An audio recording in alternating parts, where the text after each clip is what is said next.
It's all about rights. Everybody has rights. Users have rights and writers have rights. And it's the Writers' Union who's been fighting for writers' rights. And I've had the privilege of working with the union for 8 years to fight for those rights. The Writers' Union's been fighting for 40 years. Kudos to the Writers' Union. Now, the first day that I started at the Writers' Union of Canada, Stoddard and General Publishing went belly up. The banks got their money, but the writers didn't get their money, so the Writers' Union fought to get the money back to the writers. The union also fought to make sure that the books were returned to the writers. And while I'm talking about economic rights, the union fought on behalf of the creation of access copyright to make sure that the writers were paid for their copywritten material. However, the union had to go back into a battle with Chris Moore and Pennycomb to make sure that the union and the writers got their fair share of the revenue. Damn good job, Writers' Union of Canada.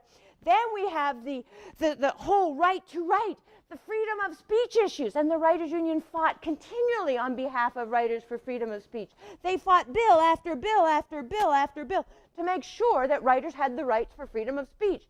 Then, on one day, Susan Swan stands on a street corner in Toronto reading from her book, and Leon Rook comes along, and dressed as a Mountie, he arrests her for reading pornography on the street.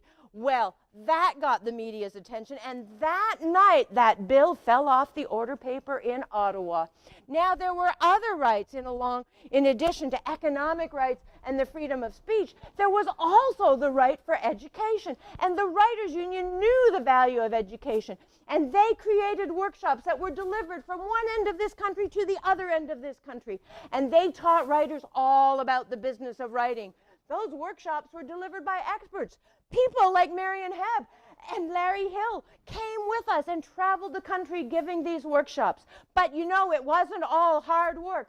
There were lots of times when we had lots of fun. We danced the nights away. We drank and sang in pubs across Canada during the annual conference. And on one occasion, we danced the night away to the music of Pork Belly Futures and our favorite singer and dancer, Paul Quarrington. But you know, that's only the start.